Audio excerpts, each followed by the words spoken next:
All right, guys, welcome to Nothing is OB South Texas podcast, episode 112. My special guest tonight is the Concordia University out of Austin, Texas, head men's and women's golf coach, Steve Landry. But before we get to him, I got to speak on my FOREBROS golf tour. Please check out FOREBROS Tour. They are on Facebook, or we are on Facebook. We are on Unknown Golf at UG.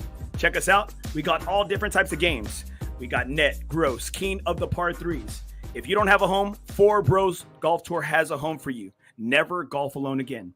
And FOREBROS Tour takes zero fees. That's right. You heard it. Zero fees, no admin fees, nothing off the top. Whatever you put into the pot, you have every opportunity to earn it.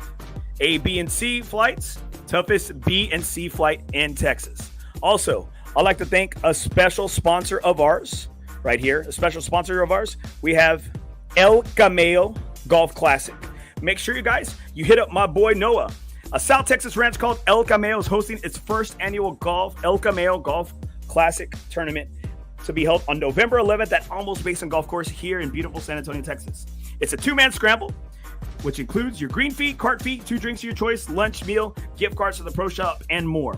First and second place teams will receive a cash pot prize as well as other incentives. Long drive contest, closest to the pin challenges. Make sure you reach out via Instagram or at El Cameo Ranch, or you can hit up El Cameo Ranch at yahoo.com. Please text 361-815-2303 to hit up Noah. Teams are filling up fast.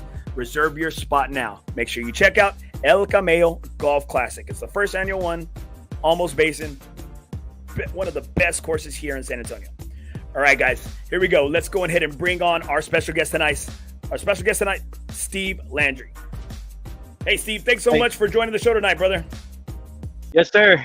Thank you. Thanks for having me, and definitely happy to be here and share some stories with you. Dude, okay. I'm going to tell you, all right? So my first interaction with you was you were working at the pro shop out at San Pedro. And I remember seeing you. You had an Our Lady of the Lake golf bag. You had an Our Lady of the Lake hat on. And I said, this guy has got to be a coach. I mean, he's got to be a coach. He's an old dude, right? He's got some he's a silver fox, right? I said, this guy's got to be a coach. And I remember when I asked you, I think you were working the front desk or you were like in that area. And I said, hey, do you coach? Do you coach at Our Lady of the Lake? And you said, I play there. And I'm going to tell you, honestly, I was caught off guard. I was like, oh, okay, cool. Maybe he's got like that reverse Benjamin Button type thing going on, you know? And so I was like, all right.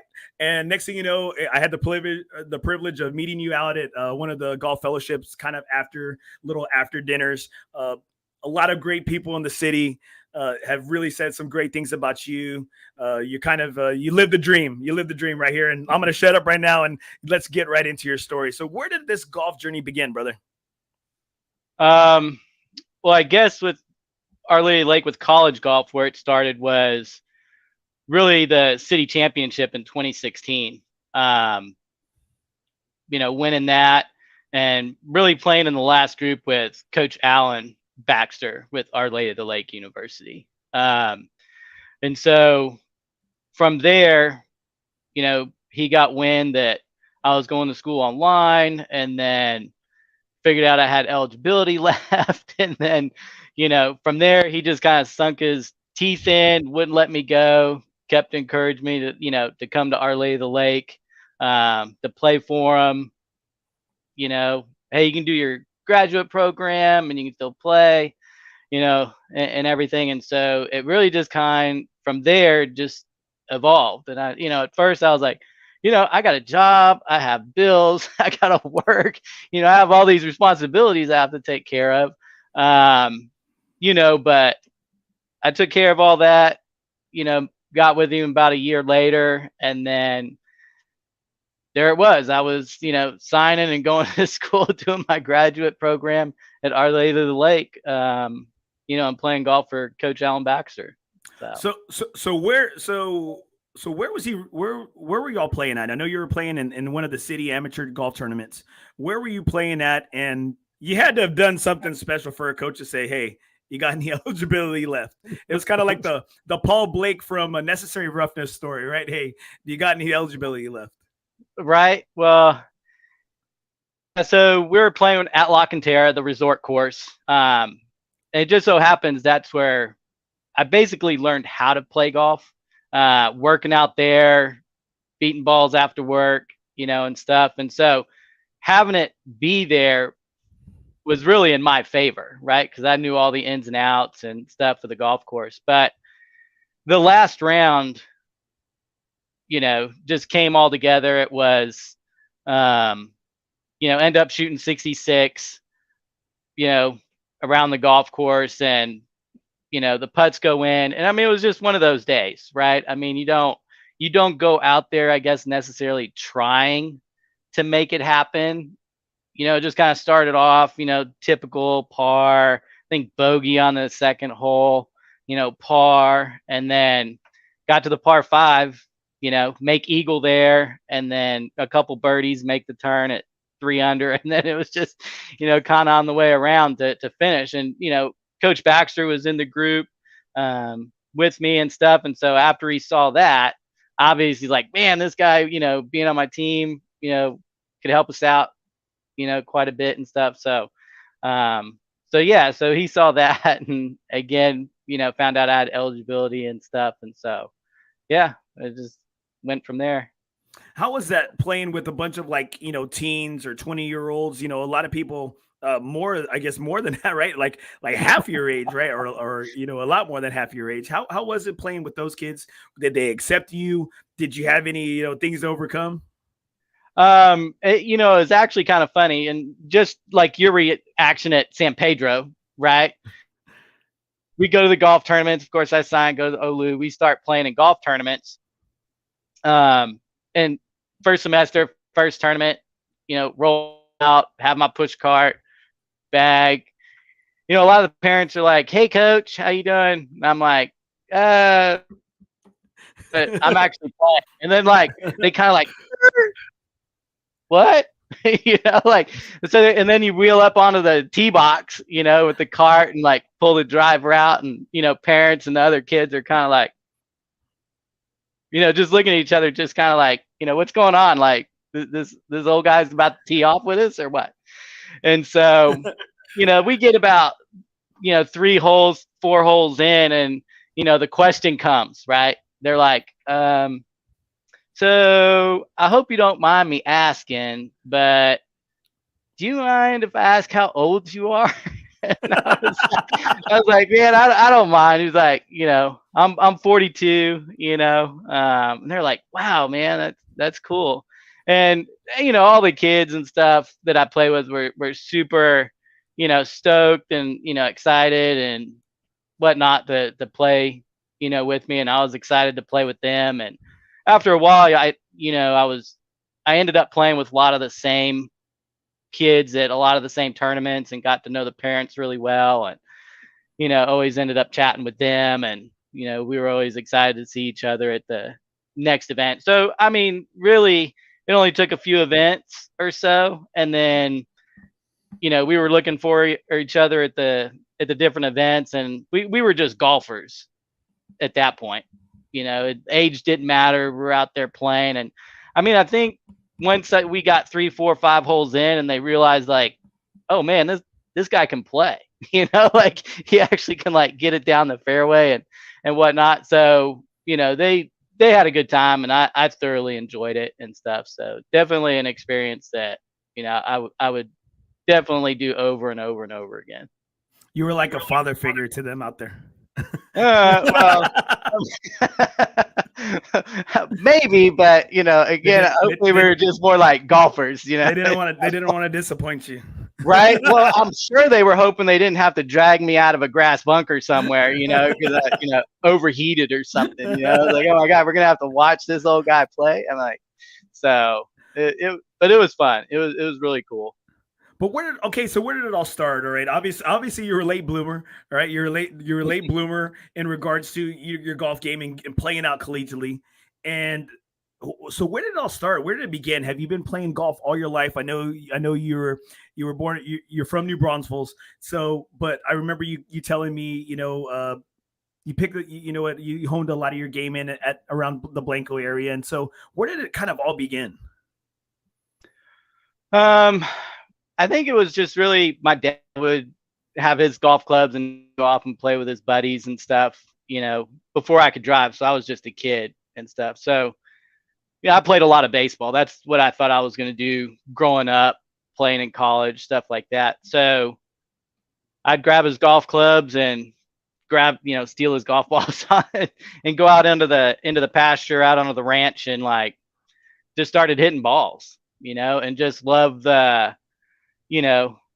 challenge of it all, right? It felt a lot like baseball in a way, but yet, there's obviously differences, but the challenge was still there. So, and then it was just, I want to learn how to play this game. So I would start hitting balls over the house to trees, try to thread it through the barn and the tree that was about 10 yards wide. The barn didn't survive so well, right? in the learning stages of trying to play.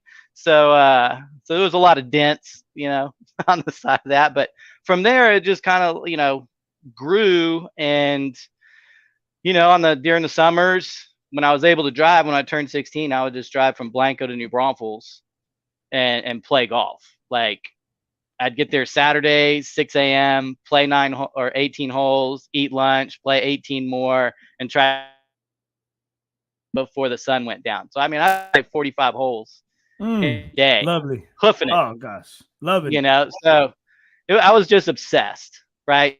So that's what I did. And then from there, it was just, I want to try to play professional golf, worked at La Cantera, really started to hone my game there, just practice, 9 hours a day, just, so yeah. And then just really just tried to play ever since then, so, and everything through life has been around golf and my path through golf, that's what I've chosen, and, and I've enjoyed and have enjoyed it all, along the way. So what years were you there at La Cantera? Because I know they had a good Stableford of coaches and instruction going on there.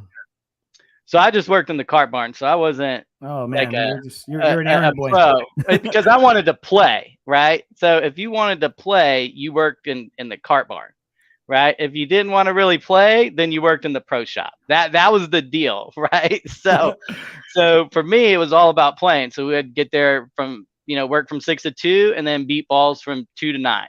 And it was like that every day, right? So yeah, so that's what I did at La Cantera. So 97, 98, right in there. Watched Tiger. Ooh, I was going to say, I was like, the Tiger year. Yeah, right. So there. Tiger was there. John Daly was there. Watch them play and stuff. Work in the range and stuff. So I actually caddied for Jim McGovern one of those years, which was a incredible experience. That was super awesome. I played. His group had Tim Herron. And Len Matisse, former U.S. Open champ, Tim Herron. Yeah, so Len Matisse was in there as well. So it was super awesome. It was, one of those experiences that I'll never forget for sure. So I caddied in the Pro-Am one year, several years back. I think when I first started attending the Valero Texas Open, right, the VTO. And I caddied for somebody in the Pro-Am, and I did it through kind of like the first tee. Hey, they do it. They give you $50, and they give you like 2 tickets, right? And I remember going to the range. And seeing the guy who I was caddying, whose bag, I said it was a 1-strapper and it had like some old Wilson staff blades, right? I'm like, damn. Yeah. I said, hey, it's a 1-strapper. It's got some nice blades. It's got to be a baller, right? It's got to be a great golfer, right? Yeah. So I get up there to the range and I see this guy, and he is shanking shots left and right. He is a big dog for he owns several convenience stores, and it was like the Oak Farms, the milk people, right? It was the Oak Farms Pro-Am. And so he's shaking shots left and right, and I'm over here like, dude, like a 1-strapper, you got those blades, and then he's talking to me and goes, yeah. And I said, hey, those are nice clubs. And he's like, well, I got them at an estate sale. And I'm like, oh my gosh. Right. And Tim Herron was our pro that was with us, right? Okay. Longest round of golf in my entire life. Oh no. And I'm carrying a 1-strapper, caddying for this guy. And he said, I don't care whatever you do. Because man, like all these guys were ballers. They were players. And this guy was shaking shots left and right. He was embarrassed. And he tells me, right before I hit every shot, just tell me to keep my head down. I don't care. Just say it. And I mean, like he goes, and I said, well, when do you want me to say it? And he goes, right as I address the ball. Right before I'm about to swing, I'm like, hey, keep your head down. Keep your head down. Keep your head down. He had a horrible round. I think it was on the 17th hole. He finally hit a good like approach shot. And they're scrambles, right? Or they're like shambles or something like that, right? Right. And he finally hit a good shot. Everybody in his group was clapping for him, and he said, "It was so embarrassing. It was so embarrassing." Yeah. But Tim Herron, the one thing I noticed about Tim Herron, man, that guy was like, he was smoking, he had little cut cigarettes. He was smoking bullets. He was flicking bullets, and I'm like, man, I was like, how is this guy smoking every other golf shot? But he had like little cigarettes, right? And his caddy would kind of hold on to the little butt or whatever, right? Yeah. And I'm just like, man, I was like, this dude, this guy's a G. This guy's a pro, man.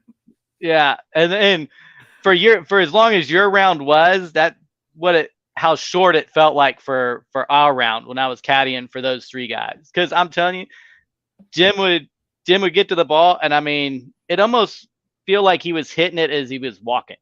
Like, I mean, I wasn't doing any of the yardage or anything like that for him. He just asked for a club, grab it, swing, and I mean, they would just start walking.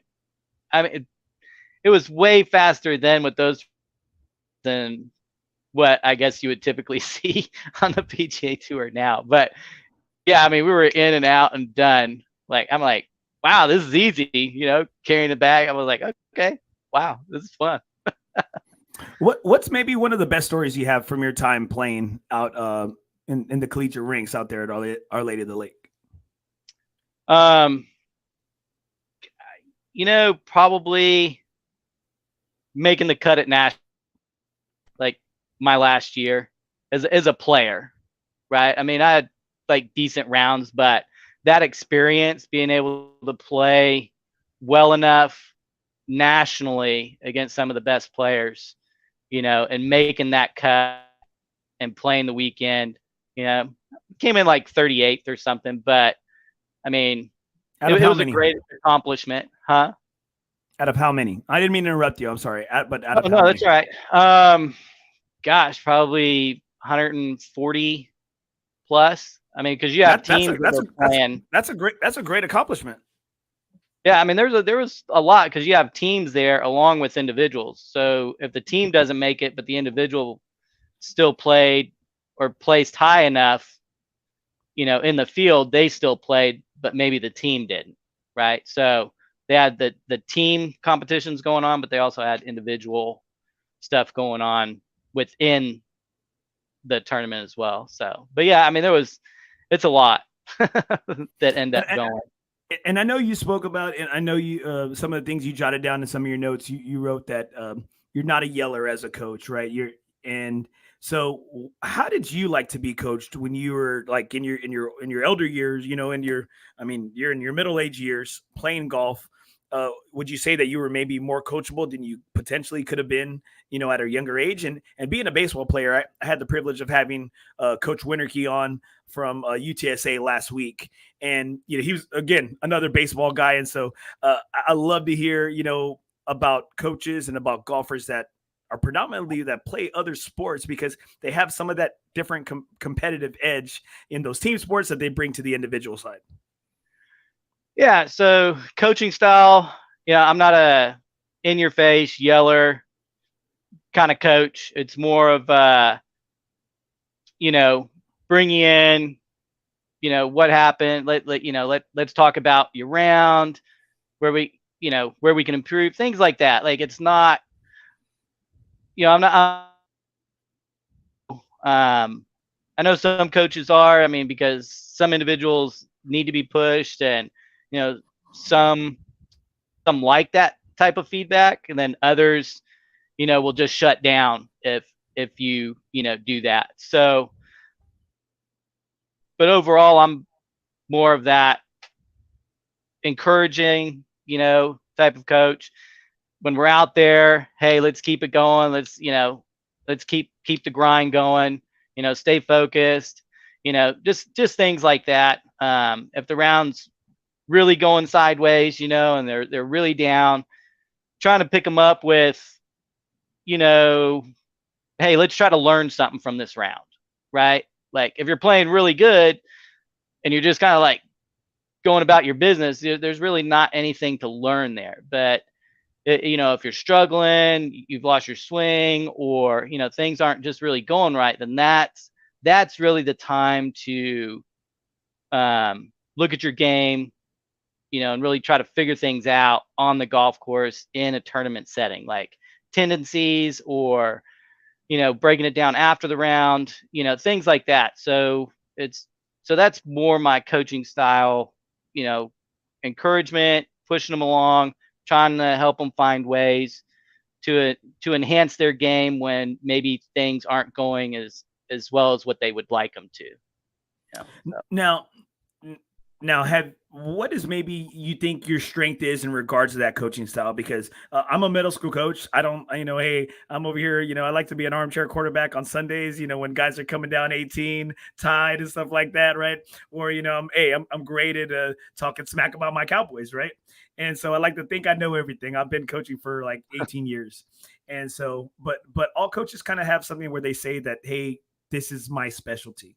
And what would you think that specialty would be? Is it just your encouragement, or is it the yardage? Is it maybe instruction? What is it that that at least you can bring this to the table to get your kids better? Well, I think one of the things that the kids appreciate more than anything else is that I'm relatable, right? Like being, I played in 28 and 19 as a college player, so I'm not too far removed from that aspect of golf. And so, when I'm out there with them or coming down the stretch, we know how to communicate with each of the players in a positive way, right? Like it's not a lot of negatives, don't hit it here, don't do this, don't do that. It's more like, hey, what's your yardage? Okay, let's look at this spot right here. Let's play here because this is what we want to do. This is our best play. So it's walking them into a lot of positive situations, to get the most out of their game and to have them be in the best mental state as possible coming down the stretch. And I mean, when Jorge won, when Travis won, when Emma won, when the women's team won, all of that came to fruition, like when you're there helping them, because they're calm, they're thinking about what they need to do. They're really focused on one specific thing. They're not, thinking about a whole lot of other things, right? You get them focused, you get them like pointed in one direction. Hey, this is what we're going to do. Okay, this is our plan. Okay, let's hit it here because this is what's happening next, right? It's like kind of like chess, right? Like we're gonna plan ahead, and this is how we're gonna do it. So, so coaching wise, that's what I think is my strength when it comes to helping the kids on the golf course or getting them through their rounds at the end. Now, what is it like having to coach a men's team and a women's team? And is there something that may be a little bit different about that? I know when you were Our Lady of the Lake, I know they just had, if I'm not mistaken, they just had men's, right? If I'm not mistaken. Yeah. And now they have, now Arnie is now the head coach of the men's and women's golf program there. So is there any type of balance that you have to make sure you have, or does it kind of just come easy because you're able to have like kind of like a bigger team and, just keep kind of those same goals in line? I think there's definitely two different coaching styles between the men and women. The men, I think, like to be pushed a little bit, a little bit more. And then the women, they like to be pushed, but you have to push them in a slightly different manner, like because they're gonna ingest information and stuff a little bit differently than the men. But at the end of the day, they both, men and women, want to win, right? So you just have to figure out how to get what approach is the best for the men and what approach is best for the women. And within that, all the women on the golf team are different. They're all different personalities and stuff. So you kind of have to, mold it and come up with approach that kind of encapsulates all of them, right? And with the men too. And and sometimes it works, sometimes it doesn't, right? But you try to do the best you can and making them a cohesive whole, as much as possible. So. Well, you don't have to tell me. I live in a house I live in the house. I'm the only male, and the other ones that live in here are 3 women or 3 females, my wife and my 2 daughters. So you don't have to tell me anything about trying to, having different personalities and having to make it all mesh and make it all work. I get overwhelmed. I get bullied, and I just try to survive. I'm in a house. I'm in a house. I'm in a house of knives over here. House of cards. I'm just trying to survive. And you say that, and you like, and I like that, because you know what? I think being a ball player, we know what it's like to compete. We know what it's like out there to grit, to grind, and you get to bring that to the course. And as a coach, that's what you want to hear, right? You want to hear those things. Now, as we kind of get into your coaching, what are the types of players you're looking for? Because I'm always so curious. I know the type of players that D1 schools, Alabama, OK State. I know who those guys are looking for. What are the type of players, and where do you really predominantly get your players from? What is the I guess like the ranking or what that you're recruiting for, that the type of kid you could bring in to help your program? Honestly, we have different recruiting sites and that we go through, NCSA or NSR, places like that, College Sports America. So I get a lot of different places to look at, and look for individuals who, haven't committed somewhere, or a lot of times they'll favorite our university and then I'll reach out to them, or they'll email us. But as far as what, I look for, as I talk to the recruits and stuff, it's more about work ethic, being committed, to our goals, understanding what the expectations are, and not only from the golf side, but the academic side as well. Being D3, that is the university's main focus, is academics, right? So we have a shorter playing season. It's 19 weeks versus 24, that everybody else has. So it's a much smaller one. And that's to make sure that the student athletes have that extra time to get in their studies, to do well academically, and stuff as they move through Concordia. And I instill that in the student athletes that for me as well. I give them every opportunity to take time to study, do their homework, things like that. If they need to miss practice, that's fine. Them doing really well in academics and in their classes and stuff is just as important to me as them, playing well in a golf tournament or, winning a golf tournament. So, last couple years, super proud of the men's and women's team academically. The men and women both. The previous year won our athletic department's, GPA awards for highest GPA as a team, and they won them again this year. So, the women ended up ranking 4th nationally in GPA for the team. So, scholar team, they made the all scholar team nationally at ranked 4th. The year before they were 25th. So they still made, the top 25. So, so those who want to come in, really push themselves academically, who's going to commit themselves to doing well, not only in the classroom, but on the golf course, are individuals that I look for, right? That have that drive, that heart, for both of those. Because D3, we don't give athletic scholarships. right? So Yes. it all comes from the academic side. So, I talk a lot with the recruits about,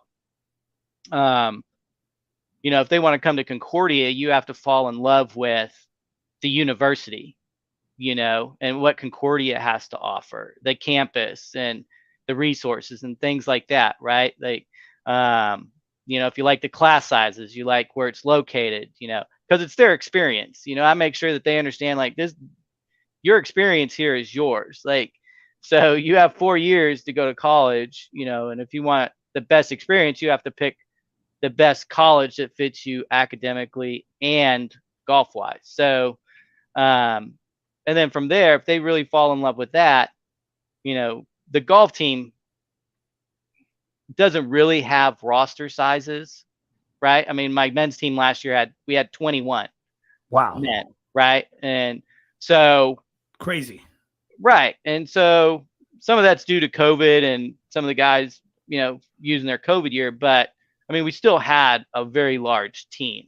And so I explain golf as an opportunity to enhance your experience when you come to Concordia, right? So if you want to come to Concordia and you want to play on the golf team, like, you have that opportunity. I'm not going to tell you, like, we don't have a spot or there's not enough room or any of that, right? Because I want them to have that experience. If they want to build relationships with, people on the golf team, other athletes on the golf team, and they want to have that be part of their collegiate experience, then, you're more than welcome to, because I enjoyed that experience and that opportunity. So I'm not going to turn any of those kids away to enjoy that same experience.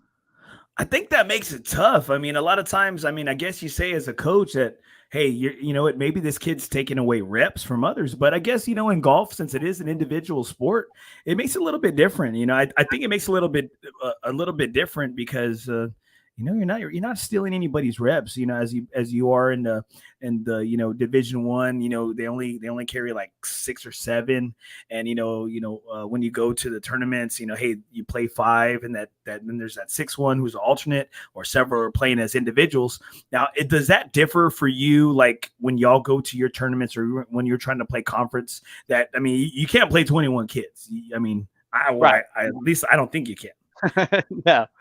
So, with the men's team being so large last year, we actually had a JV squad as well. So there was opportunities at least 5 times to go play in a golf tournament. So out of the 21, there was 12 or so that was going to be able to play in tournaments throughout the course of the year, right? Plus we have qualifying as well. So through the qualifying, those guys that put in the work, put in the time, and stuff, those are the ones that'll qualify to go to the tournaments, and through qualifying, that gives everybody the opportunity to try to make the team, right? To make that traveling squad. Plus it builds, competition within the team. If they really want to, get there, those guys that are down here trying to like climb the ladder, are going to have to put in more time, more work, find time to go to the range, practice. If you want to climb that mountain, you have to like strap on your spikes and like, strap it on, Sally. Yeah. Sometimes you got to beat it out of the dirt, right? I think is what Lee Trevino once said or something. So, because you're just not going to wake up one day and be better than the next guy. So you're going to, and on the team, if each guy from the bottom to the top doesn't like being where they're at and is always trying to outwork the next guy, then that's how we make our team better. So the team has to have the mindset of the next guy. I'm not going to let this guy outwork me so I can be better than the next guy, So if we can climb that ladder and have that mindset, then, we can be as good as we want to be. I'm curious. I'm curious, and I need you to answer this question honestly. Can any of these guys, or girls, can they whoop you on the course?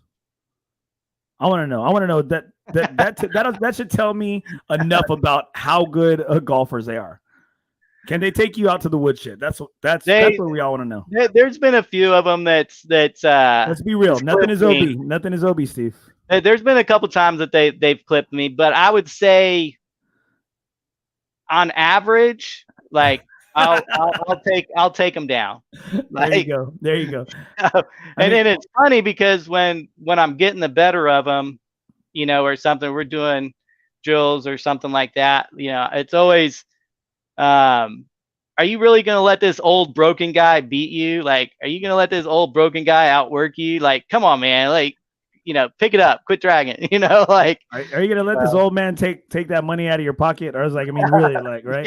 Yeah, no, we don't do that. But you know, but we definitely like give each other grief and stuff, you know, around the golf course. I mean, it's, you know, one, you got to keep it fun, and two, you know, you got to figure out ways to push them, but also teach them in the same at the same time. So, you know, it's a lesson at the same time. It might be course management, and it might be like, why do you hit this shot versus this shot? Or, you know, it's more so to allow them to see how you work your way around the golf course, and just not play, right? I mean, there's a lot more thought that has to go into it than just aimlessly hitting balls off the tee or whatever.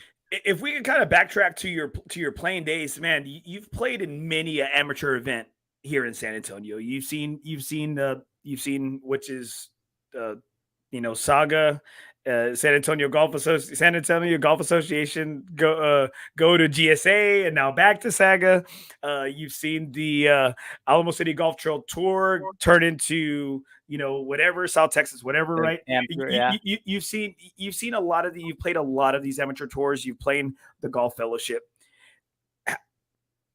As you play those, what have you really seen the trend has been in the past? I guess, I mean, obviously, I mean, everyone, I mean, I've had so many people on the show, and we know COVID has been great for golf, right? I understand that. But what has been maybe the biggest trend that you've seen in like these last 10 years in the game of golf here in San Antonio, from, you know, at all these amateur events and all these amateur tours that you've played in? And what has maybe been, you know, some of the things that you've seen, how golf has evolved into what it is today here in the San Antonio and greater San Antonio area? I think playing through all the different amateur events and stuff is just seeing the amount of people playing in these different, or on these different tours, right? And just the amount of people getting into the game of golf, and really for the social aspect of it. I think a lot of the team events are really fun. I think it's really good for the game and for San Antonio, because, I know the South Texas Am Tour does a lot of, partnership events and stuff. And I think building that social aspect of golf and stuff for everybody through all of those different tours, from what I've seen, has been, really great for the game of golf and for the golf in San Antonio in general.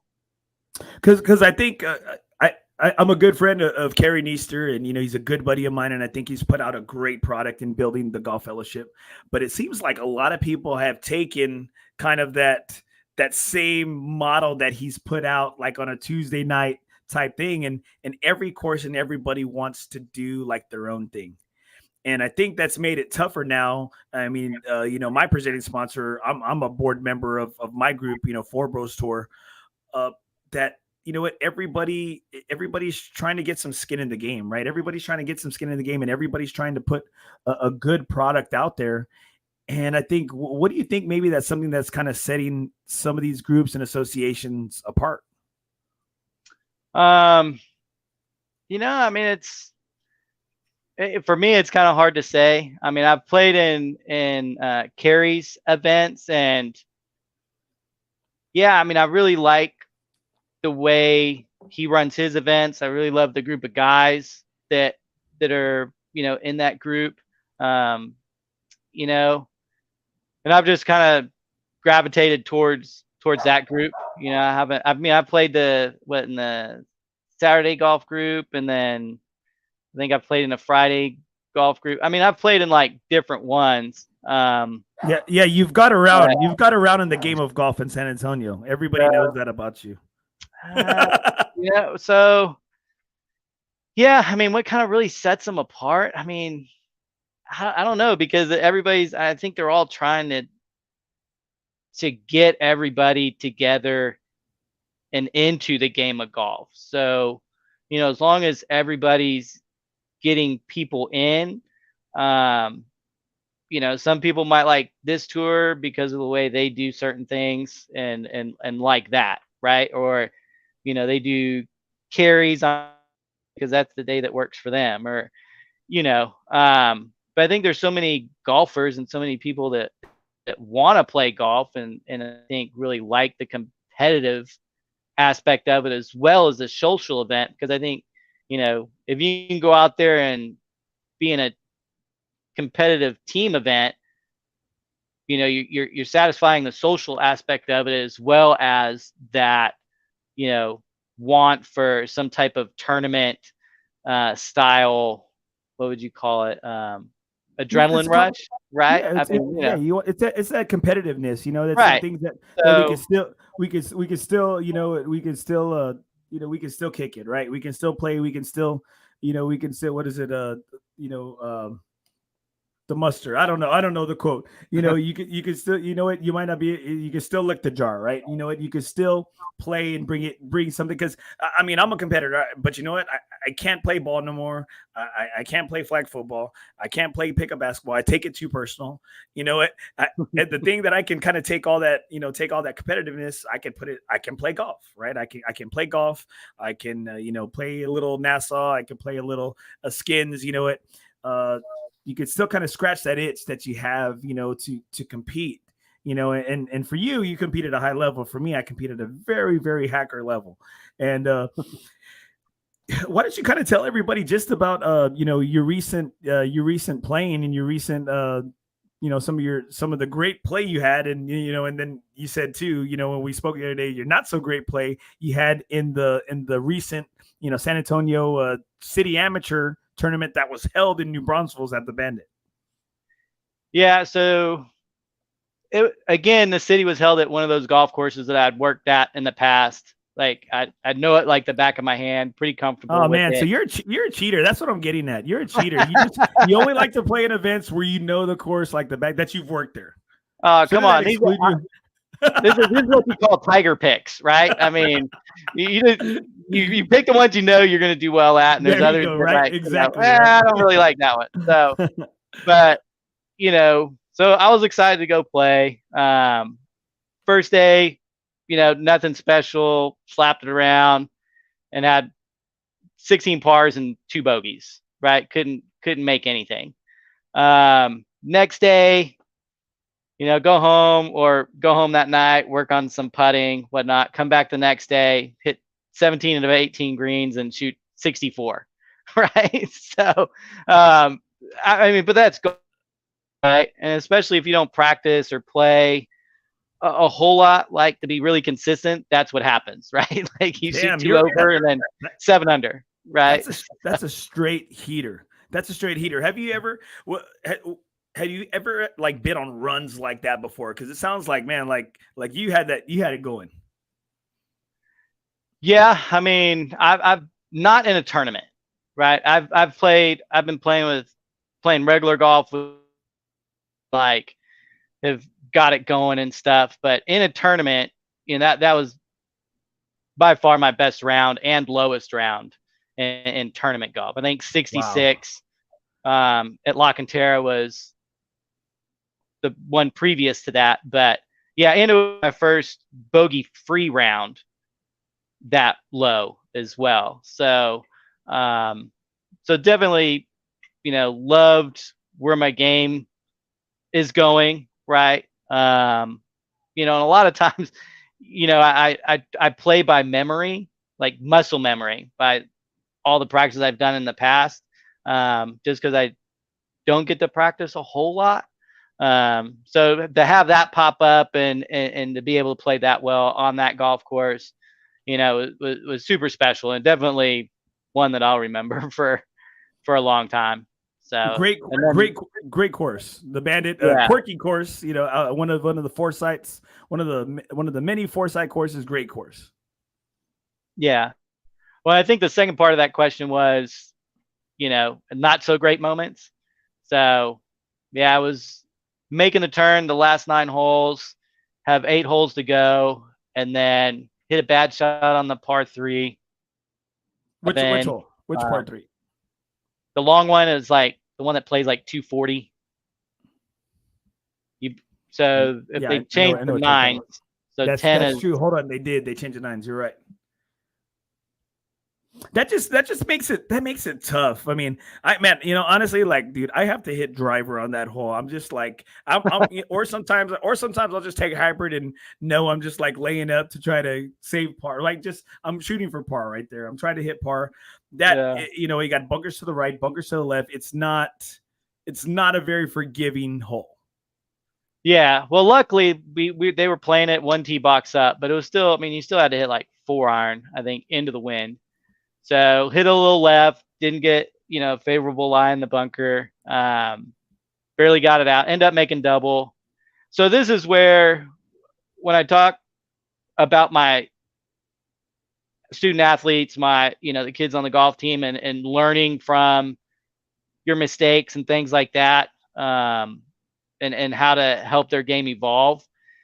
After making that double, I had a 5-shot lead going into that hole, and then a 3-shot lead after I left that hole, right? Whoa. So, and the par 5 is next, and the 2 previous tee shots, the 2 days prior, I didn't hit very well. Kind of hit them low left, but got over the bunker.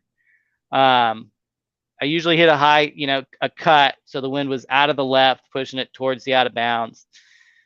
So there was a few things that happened.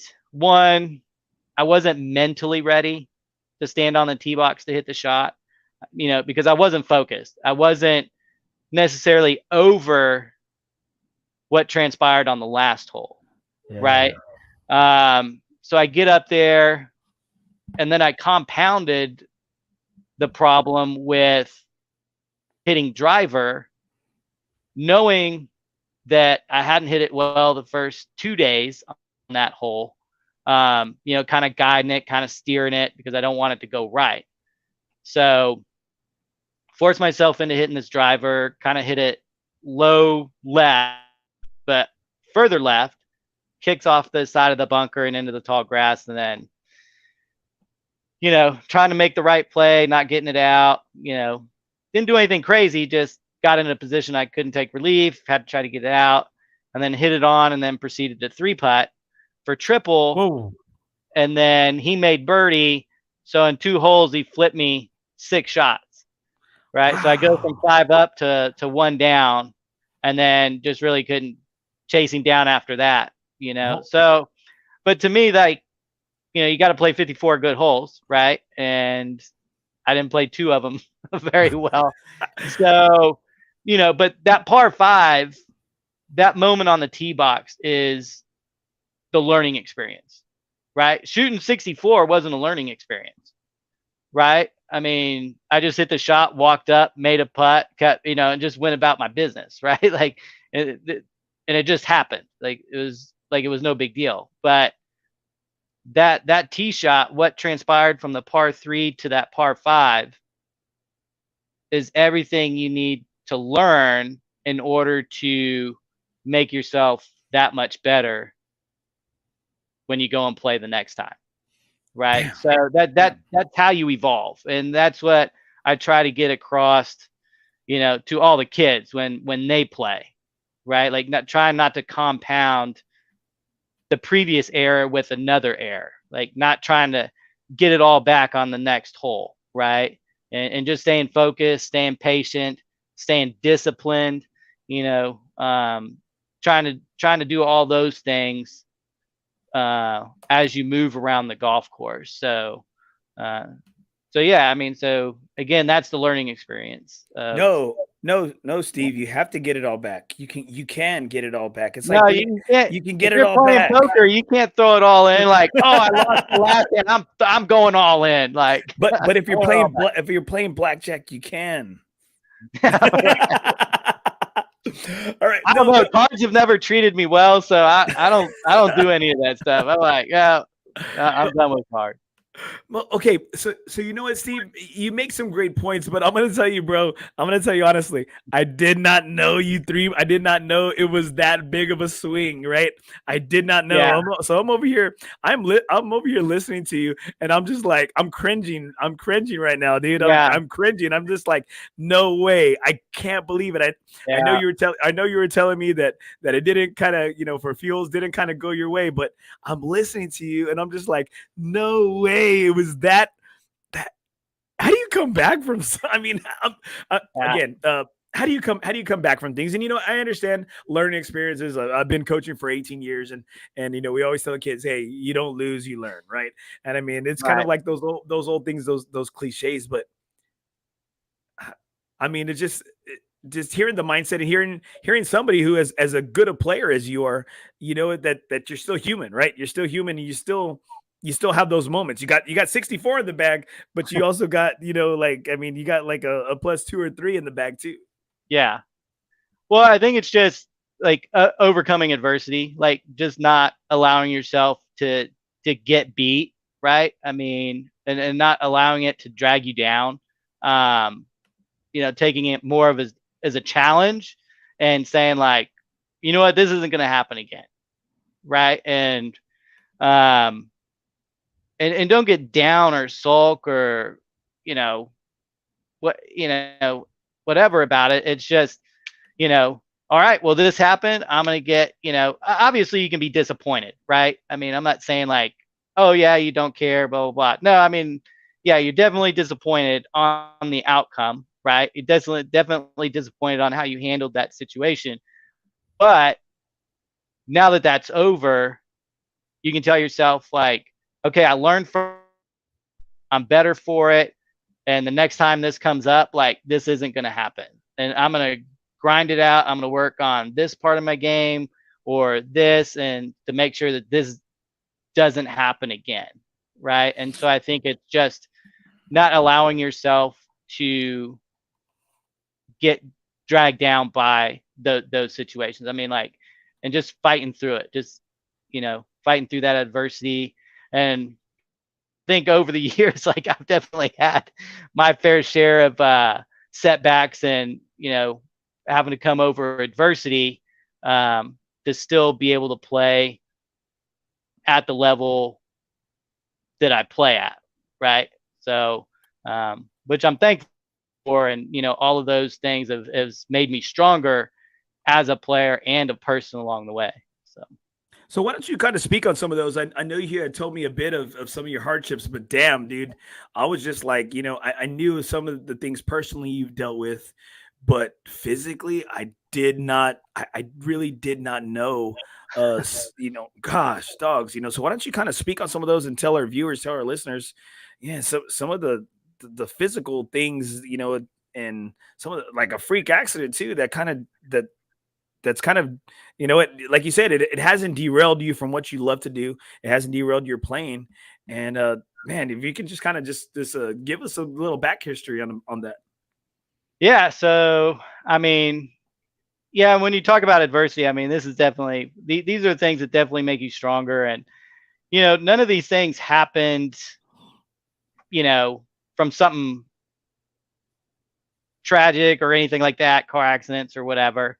One of them was, playing baseball alumni game for a high school. You know, at bat, kid throws a 90-mile-an-hour fastball, comes off the bat, hits me in the eye. Next thing I know, I'm in an ambulance going to UT Health Science Center. Orbital eye fracture. Doctors telling my sister, hey, you're gonna have to tell him he ain't ever gonna be able to see again. Oh And crap. stuff like that. I think 31. at the time. Okay, so kind of take us through it. So you're telling me that you didn't get your hands up quick enough, or was it just like? No, I was like at bat. Oh, you're at bat. Okay. I was batting. I had like 2 strikes, 2 balls. Foul tipping them off. Battling. And You're battling out there. yeah, so he throws a fastball inside, and I try to pull it down the third base line, and get around on it, but it comes off the barrel of the bat just below the handle, and then just comes up and hits me like straight in the eye, and then like I wished it would have knocked me out, but it didn't. So I went through the whole thing. Didn't feel good. So, the ambulance ride and stuff. So yeah, it took a while. So now I have like screws and a titanium mesh floor, You're like the Terminator. You're like the little Terminator. Right? So there was that, when you're trying to play golf and like you're playing good, or, you're trying to talk to sponsors or things like that, that kind of sets you back a little bit, right? Like it doesn't, so then, I had to wait to get my vision back, have double vision a little bit, right? Golf and everything's okay, but it makes playing pool a little harder. You can't really get down there, or you start seeing a whole lot of different pool balls. So, so it makes that sport a little bit tougher, but, and then had a C5 micro discectomy, sniffed, heard a pop. Next thing I know, I'm like needing neck surgery because, this part of the disc or some disc lodged in the canal wall, and like my arm's all numb. I can't move it.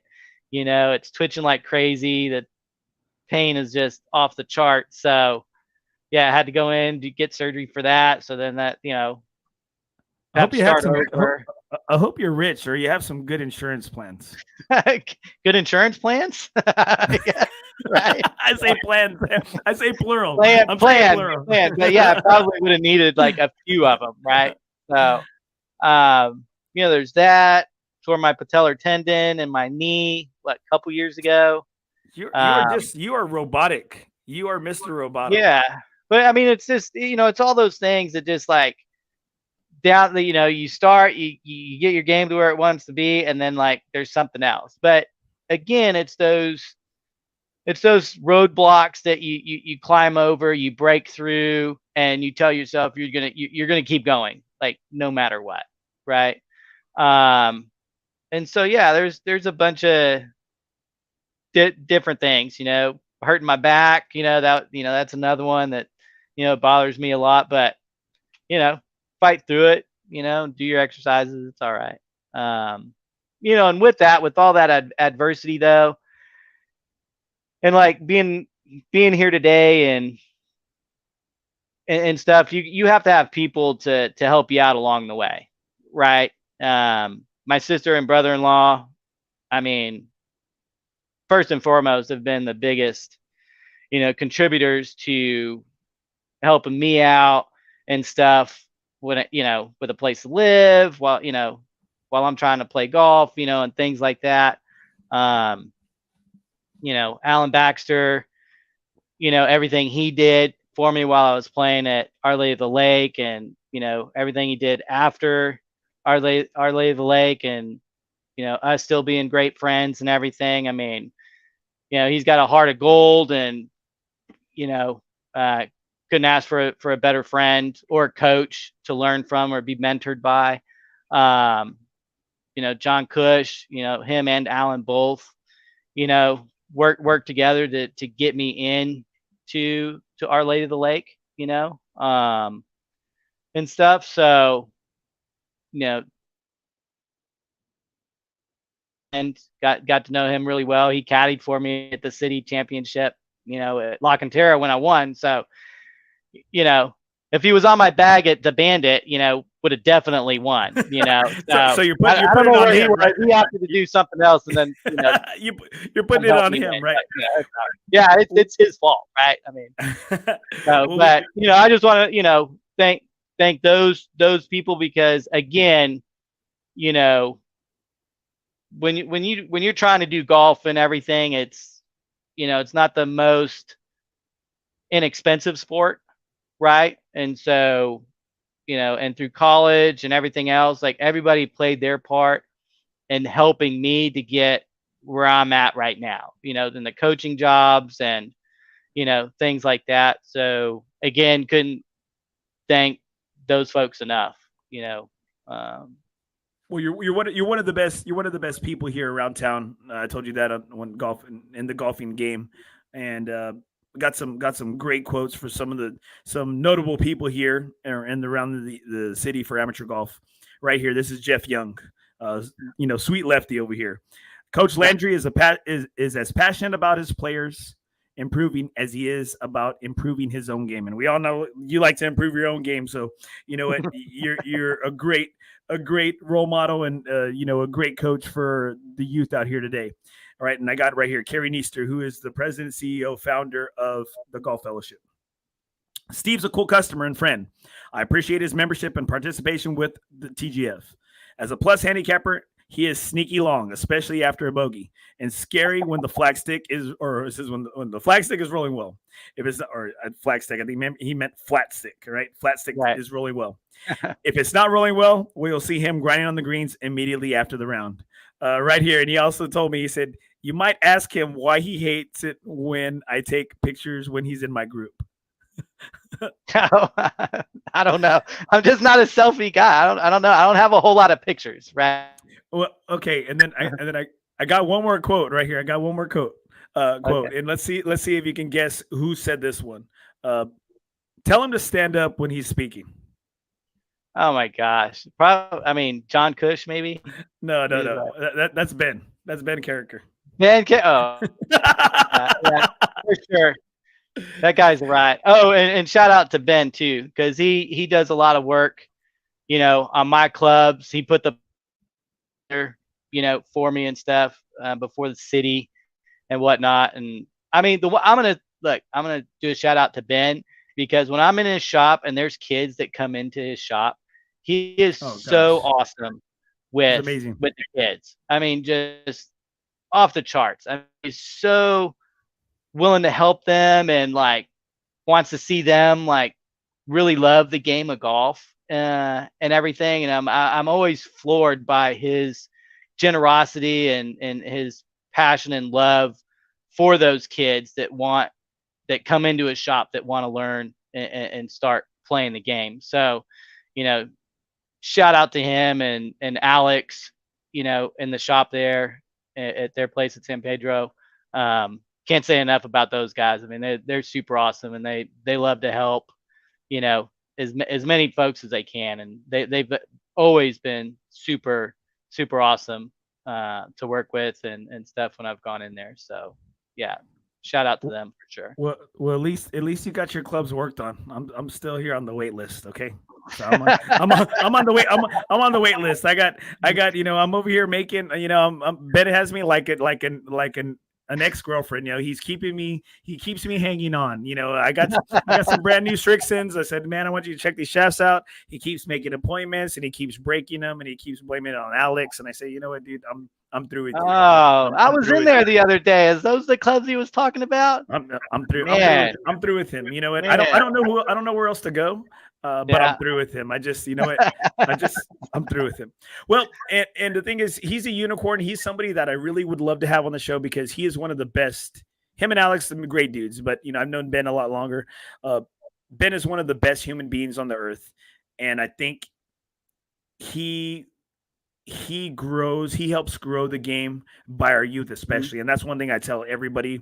He's really the only. I said, hey, go there first. You know what? You might like PGA Superstore. You might like Edwin Watts. You might like, Golf Galaxy. I said, go there first. You'll fall in love with it. It's like Willy Wonka and the Chocolate Factory. You love that place. And the thing is, I always say, you're looking for clubs for your kids. I said, don't go in there asking for clubs for your kids. I said, take your child in there. Take your child in there. I said, because you know what? Ben will give you an even better deal if he sees that little cute face. That kid's not the parents' little cute face, but if he sees that, that kid and he interacts with them, and you know what, he is a big believer in growing the game and he Yes. does it. And I mean, man, he gives some great deals for our juniors. Man, he gives some great deals for our Yeah. juniors and the top juniors in the city. And he's a great friend. And gosh, he's one of the best humans out there. He is one of the best humans out there. Yeah. Well, if you have him on, like, I don't know if you're gonna get I Ben don't know. the club guy, or you're gonna get Ben the comedian. Like, hopefully you get a sweet blend of both. Oh man, He's definitely a comedian. He's definitely like super it's a funny lot. to hang out with. It's some rated R stuff though, so I don't know. It's not for the you got to go in there and you can't you got to be able to let things slide off, right? All right, so you've had some physical ailments that you had to deal with, and I asked you before we got on the show, there's a big tragedy that occurred, with some of the students that you had recruited and some of the students you had coached at a previous university when you were at Southwestern out there in Hobbs, New Mexico. And, I really wanted to ask, because I know it seems like you're a guy that makes, like you spoke about communication as being one of the things that you really do. If you wouldn't mind speaking on it, just how was that getting that phone call, or how was that finding out when you found out about, some of your players, dying in a horrible crash a couple years back? Yeah. Yeah, I actually just talked to our, campus pastor the other day. Because, they, on Facebook, you see stuff scroll across, and, you're reminded of it a lot, like on a daily basis, and when I got that phone call, it was like shock, right? Like there was no emotion at first, because you didn't know like how to react. You just kind of froze, and then the emotions and stuff came after that, and then you know why, and then yeah, I mean, it was just extremely hard, and definitely think about them every day. Yeah, Jackson and Carissa, I coached for the 2 years I was there. Amazing people. Chris was super funny. She always like she would play, and she'd always like hit a shot and be like, "Oh, that sucks," or "That sucked," or but then she would be like just super excited about making a birdie or something as well. So and Jackson, I mean, just super time, always grinding on his game, always wanting help with his swing, trying to get better, and everything. So Tiago, Mauricio, Lacey, Travis, I recruited them to Concordia along with Hayden and Dayton. So I was, I touched every one of them that was in the van, and so yeah, I mean, it's hard to even think about even today. Still ask questions, and I mean, definitely guilt. Feeling guilty, I guess. I don't know how you don't feel guilty, right? I mean, you recruit all these kids to this place, and you coached others, and then you leave, and then this happens, right? If you would have stayed, what would have happened? Or there's just so many questions, and it makes it I guess difficult, you know, um, to think about every day. So Yeah, it's just, yeah. I mean, I really honestly don't know what else to say. As a coach, I'm not trying to bring in my personal things that have happened to me, but I've had to deal with death on that side, and as a coach, you kind of say like you should never outlive your players, right? You should never outlive them. And does it help kind of like motivate you or maybe try to want to be a better coach just from even though it had nothing to do with you? I know you said you kind of have some guilt because in bringing them to the university, but does it kind of like inspire you or want to be like better for your kids or the next kid? Oh, I definitely think so. I mean, you definitely look at your time with your players a lot differently, right? When we travel, I definitely look at traveling a lot differently, safety wise and everything like that. So yeah, I mean, there's things that definitely change when you experience a tragedy like that, and yeah, when it comes to the players, definitely trying to be closer to them or or have them have an experience that they will remember, and making sure that they enjoy like their time at the university and with us as coaches, as well. And I think as coaches, a lot of times what happens, the trophies get gathered dust, the banners they get taken down, and get replaced. Those are all little things. The medals, they get some rust on them, right? But all we have is the memories, right? And we just want to make sure that we do right by it. And it seems like, man, Steve, I'm glad to hear you say that you want that it changes how you enjoy those moments, you take it in, and I freaking love to hear that because I think it, your kids appreciate you. It seems like they love you and they'll go the extra mile for you. And I love to hear that as a coach. As a coach, from one coach to another, man, I appreciate you and I commend you for the job you're doing. Because it's not easy nowadays. Kids. We always say kids are different, right? Kids are different nowadays. Kids are different, and I appreciate what you're doing for the coaching community out there, bro. No, I appreciate it. Thank you so much. Yeah, thank you. Let's get into some interesting things that I'm sure some people want to hear about. A great mid-am player or a great amateur player like yourself. All right. So favorite course here in town. Oh, in town, TPC Oaks. All right. Yeah. Yeah. Okay. So favorite Muni here in town.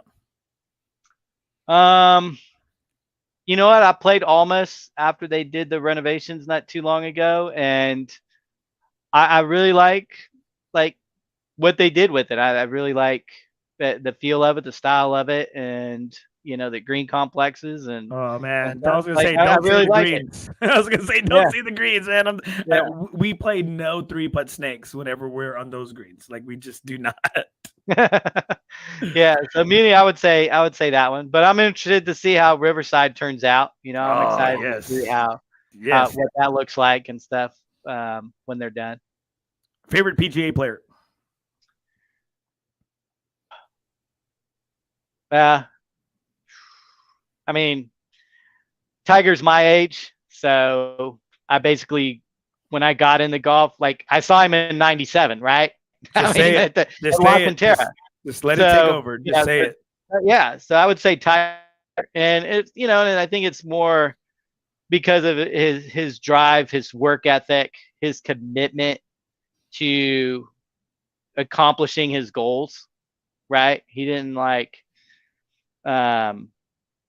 let things derail him from doing those things. So, I mean, to be as great a player as he was, I mean, you have to put in the time, right? I mean, they have a whole the Tiger Day or Tiger workout, right? the Navy SEAL workout, right? Well, not only the training part, but just the practice, the grind all day long. Like you get up, you work out, you go hit balls for this, you putt for this, you go play this, you go hit more balls, you putt more, you chip this, you hit these bunker shots. I mean, it's a 12-hour day. Lunch, come back and do it again. 9 holes. Yeah. Oh yeah. Like Right. seeing that, and So I'm just like, oh my gosh. Like I think it's yeah. and I think for Tiger also is like just like Jack Nicklaus or Gary Player, Arnold Palmer, you know, those greats that have played the game. There was a certain mental aspect to it as well, and I think his mental game, his mental approach to the game was so much better than anybody else's. I mean, he had the physical things that pushed him past a lot of people early on in his career, but through his entire career, his mental game beat everybody. You know, I mean, he outthought him around the golf course. He outcourse managed them. I mean, He you played some name it. games. He played some head games with them too. You know. Oh yeah, absolutely. So I mean, you know, I mean, but I mean, you do that. I mean, but you do what you have to win, right? And so, and he didn't take no prisoners, right? I mean, he was gonna go out there and he was gonna beat you down, and you know, force you to make mistakes, right? Because he wasn't going to, Oh right? God, yes. So I mean, rarely, if any time in his career, did you see him falter or give away a tournament, right? Somebody had to do something special or chase him down in order to win, right? So What and you know what? I look at Tiger, and you know, I love to hear people say Tiger because I mean, I always remember that the '97 Masters. Like I remember seeing this young kid, like the crowd behind him, and just you know, eating the course up, and so it's just like, you know, and I just love to hear people say Tiger. I mean, hey, I'm a Tiger guy. You know, I was like, you know what, just let it take you over. You know, just be that Tiger guy. This, you know what, because I think people being that Tiger guy is less and less now. You know, they're Speed guys, they're Rom guys, you know, they're Ricky guys. And so I love to hear people when they give Tiger his props and know that, hey, this guy was living like double lives, and he was still out there, you know, putting up scores, you know what I mean, killing it out there on the game, you know, killing, right, like he was just, I mean, and I think it was a different time. I think he kind of revolutionized the game too, showing the fitness, and then, you know, then also you had the technology explosion too, you know, during his time as well. And so, right. you know, it's great to hear that. A favorite golf movie? I would say Utopia, 7 Days in Utopia. Have you played it? No. You've never played out there? Uh-uh. Okay. I mean, you're not missing much in the sense of the condition of the course. You're not missing much, right? But you have to be out there at the tree, and, you know, the painting is out there. The painting is out there, and, you know, of the tree, of the shot, you know, Yeah. of how you get it.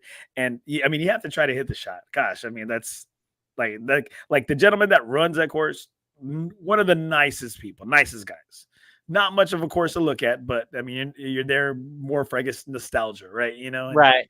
and during COVID, it was one of the few courses that wasn't closed down when they closed everything down. Like, that's what it is. I mean, we're fiends, you know, we're over here. It's like, you know, we're fiending for that golf game, you know. I mean, everything's closed in the city, but good old Utopia was open, right?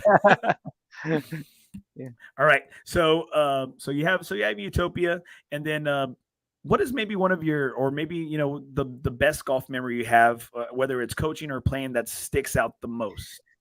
Oh, this was a hard one. I actually have like a few of them. As a coach, I think the women winning at Tempest, Laterno's tournament, because this past year, because my assistant coach Anna Gonzalez, she actually came from UTSA as a player. Yep, she was You know, yeah, she's awesome, by the way. Great with the women. Yep, yeah, super good player. Yeah, I mean, just super great person, and the girls just like adore, right?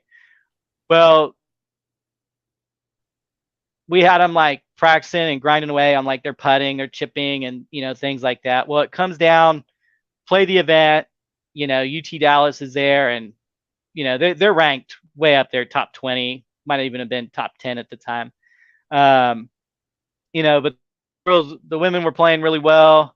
And it came down to literally Julia, Tiana, and Sophia, my freshman who came from here in San Antonio.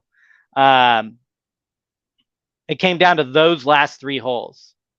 Wow. And Julia played this tough par 4, hits it up by the green, misses the green, chips it up about 5 feet, needs to make it for par. And it's live scoring. So me and Coach Anna are watching the scores. We're seeing we're right there, right?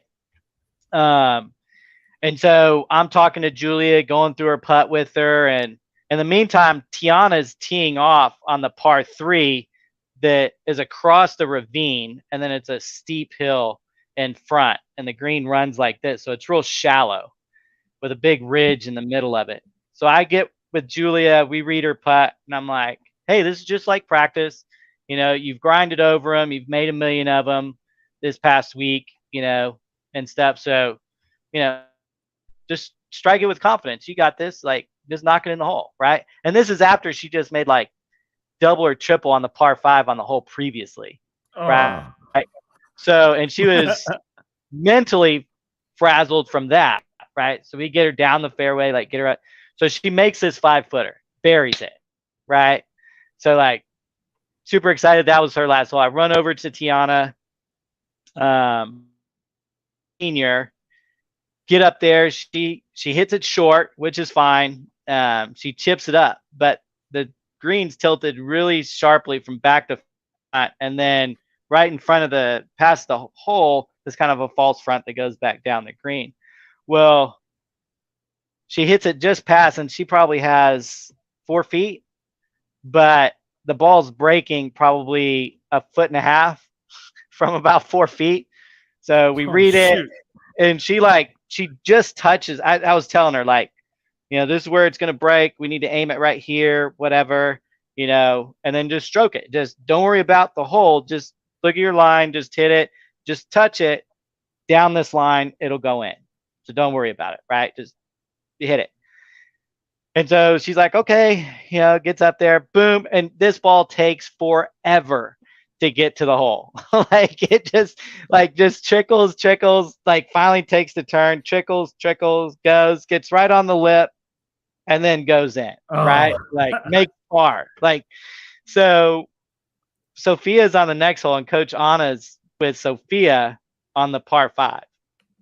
Well, Sophia, hits it down there, hits it up by the green, chips it up, and ends up making birdie. Well, I think the other girl ends up making bogey. And a little swing, winning by so we end up winning the girls end up winning by 1.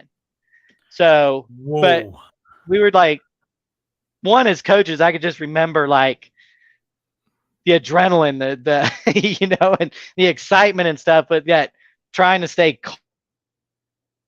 around your players while you're helping them real cool, right? Real cool. Yeah, you're not trying to get them all jacked up or whatever. You're just trying to be the cool customer for them, right? But that was super awesome. They end up winning, but for them it was all about the grind on what they had worked on, putting, right? That was one of the focuses leading up to that tournament, and lo and behold, every one of those ladies one-putted each one of those greens to help win the golf tournament, right? Dang, and saving pars, right? But that's the work, right? That's the work you put into it. The other one would be Travis when he won at Berry Creek in Georgetown, right? 5th-year senior, taking his COVID year, one of the workers, nicest guys. Really mentored a lot of players throughout those 5 years in the College Golf Fellowship. Talked about faith and community and things like that.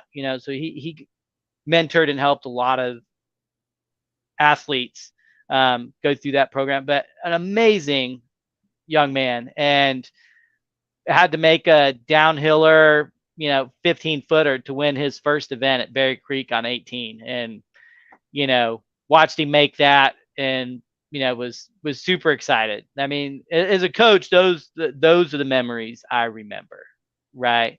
Because I was so happy for them, because they worked so hard to make that happen, right? And so super excited for them. As a player, yeah,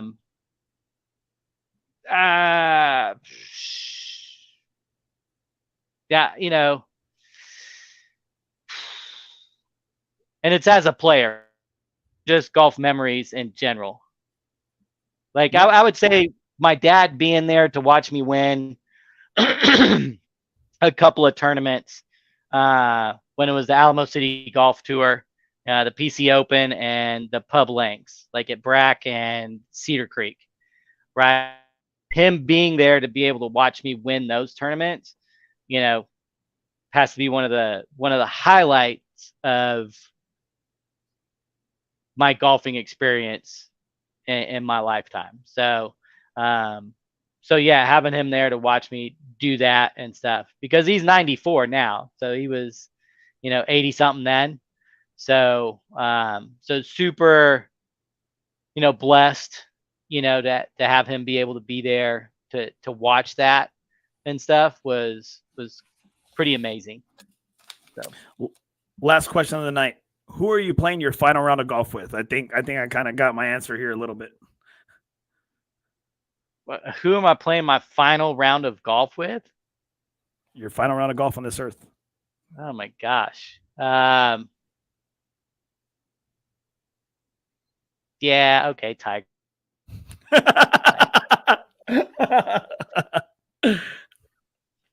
All right, guys.